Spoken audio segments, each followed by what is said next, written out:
let's talk a little bit about defunding the police, because so many of my listeners are very confused about what that means. You know, we saw just in New York City, they disbanded the plainclothes division, and of course the New York Post, which has a history of being very conservative, i.e., okay, racist.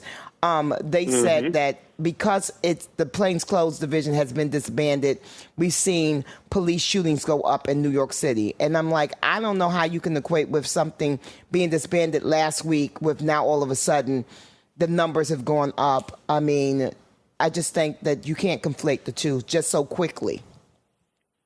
Well, the data doesn't stand up, and we know that the Post, just like Fox News, just like a lot of outlets that have had a history of trafficking in racism, will use anything to keep their knee right on the necks of Black folks. I mean, the Post isn't just bad to Black folks; it has a history of misogynist, hateful rhetoric. The organization GLAAD that I used to work at was actually founded to protest the New York Post. Like, a whole organization that still exists decades later was founded to protest the hateful coverage in the New York Post. So they hate a lot of folks. They hate you if you are not a white rich man like Rupert Murdoch, their owner. And so what I will say is about this, about the funding of the police, which I think a lot of people are, and when people hear defunding, I think they get really sort of uncomfortable, right? But we've defunded education, and we've defunded healthcare, and we've defunded so many things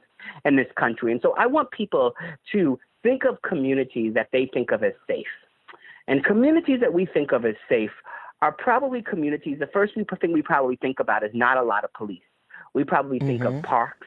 We think of good schools. We think of healthcare and mental health. We think of a whole lot of facilities. I mean, even in New York City, when a young white kid on the Upper East Side is having a mental health episode, they don't send someone with a gun. They send someone with healthcare expertise. When someone passes a bad check in our society, we shouldn't be sending people with guns. There is this myth that police are out solving murders all day. And who will solve the murders? When in fact, police have a very bad record of solving, murders and hate crimes. They actually very bad at it. What they do most of the time is walk around getting and controlling communities that the resources could actually be used to support those communities in deeper ways. The fact of the matter is that police are not here for public safety. They are here to control and protect property. And that's what they've been here to control and protect property since Black people were actually property. And so if we are actually looking at rethinking safety and justice, we can't just say we want to ban chokeholds. Because if someone's goal is to control you, right, they will find another way outside of chokeholds to control you.